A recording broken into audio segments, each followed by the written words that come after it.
You know, some people don't need big roles to leave a big mark. They just are steady, kind, real. That was Richard Bull. To us, he was Nels Oleson, the quiet man behind the counter at the mercantile, adjusting his glasses, saying, "Good morning, Charles," in that calm, gentle voice. He wasn't flashy, didn't give speeches, didn't stand in the middle of every scene. But when he walked into a room, you felt peace, like things were going to be okay, and off-screen, he was just like that, gentle, honest. A man of quiet strength, and his bond with Alison Arngrim, who played his daughter Nellie, lasted long after Little House ended. In fact, years later, they were seen together in Chicago in 2011, laughing, talking, still very much family. And that moment, it wasn't staged, it wasn't for publicity, it was real, because Richard didn't just play a father, he was one, to many, including Alison.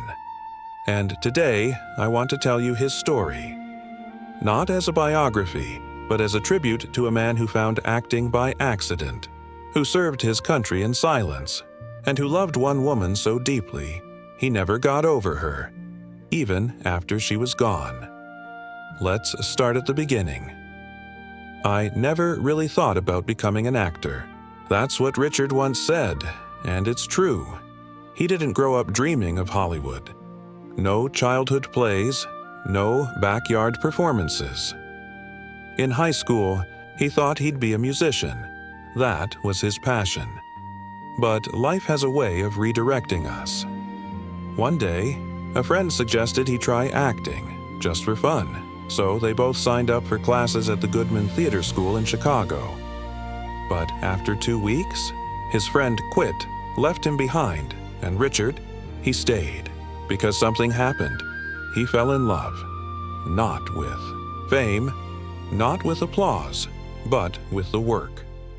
The process, the magic of stepping into someone else's shoes and making their truth feel real. And so, he kept going. Then came World War II, and Richard put everything on hold. He joined the Army Air Corps, not as a soldier on the front lines, but as a radio operator sending messages across continents, keeping communication alive during one of history's darkest times. For 3 years, he served, quietly, faithfully, never seeking glory. And when he came home in 1946, most men might have chosen a safer path. But Richard, he went straight back to the Goodman Theater, because the stage wasn't just a dream. It was his calling, and that's where he met her. The love of his life. Her name was Barbara Collentine. She was smart, strong, radiant, and when Richard saw her, he knew. He once said, "I looked across the room and thought, that's the woman I'm going to marry." And he did. They married in 1948, and together, they built a life rooted in art, family, and deep devotion. Barbara became a respected actress and teacher. Richard built a career on stage, television, and film, steady, consistent, always choosing roles with dignity. And through it all, their marriage lasted over 60 years, until Barbara passed away in 2011. And Richard, he never remarried. Because, as he said, you don't replace a soulmate. And that says everything about the kind of man he was. Not flashy, not loud, but loyal. Forever. Now, let's talk about how he came to Little House on the Prairie. Because it wasn't planned. He was already in his 50s when Michael Landon cast him as Nels Oleson. And at first glance, Nels might seem like a minor character, a background figure in a town full of bigger stories. But Richard made him essential, because Nels wasn't just a shopkeeper. He was a moral compass. While Harriet schemed and fussed, Nels stood firm.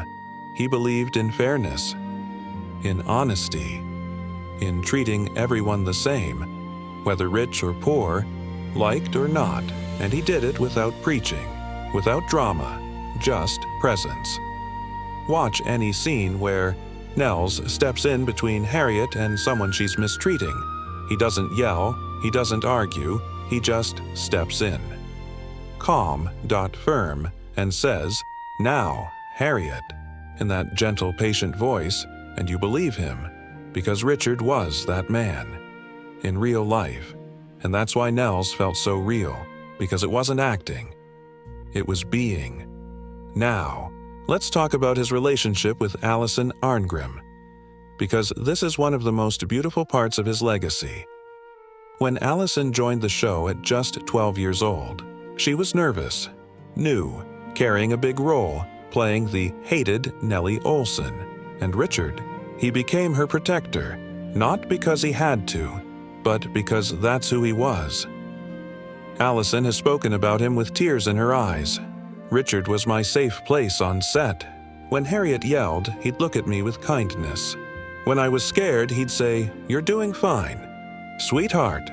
And over time, they formed a bond that wasn't scripted. It was real. He called her kiddo. She called him dad. And even after the show ended, they stayed close. They wrote letters, talked on the phone. And yes, they were seen together in Chicago in 2011, sharing a meal, laughing, remembering. And when Richard passed away in 2014 at the age of 89, Alison was heartbroken. She posted online, "My TV dad was also my real-life dad, and I miss him every day." And that's the truth, because Richard didn't just play a father, he was one, in spirit, in care, in love, and that's rare. Now, let's think about his legacy, because Richard Bull never won an Emmy. He wasn't a household name like Michael Landon, but if you ask fans what they remember about Nels Oleson, they'll say he was fair. He stood up for what was right. He loved his wife, even when she was hard to love. He raised his kids with patience, and that's a legacy, not measured in awards, but in values.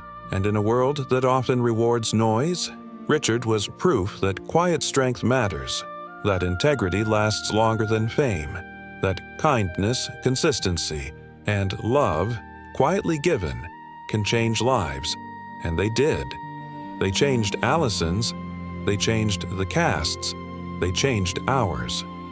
So the next time you see Nels Oleson behind the counter, adjusting his glasses, saying, "I'll take care of this, Charles," don't just see an actor, see the man behind him, the veteran, the devoted, husband, the mentor, the quiet hero. Bull, not loud, not flashy, but unforgettable, and proof that the strongest people aren't always the ones in the spotlight. Sometimes, they're the ones standing quietly in the background, holding everything together, and that's a lesson worth remembering, not just for TV, but for life.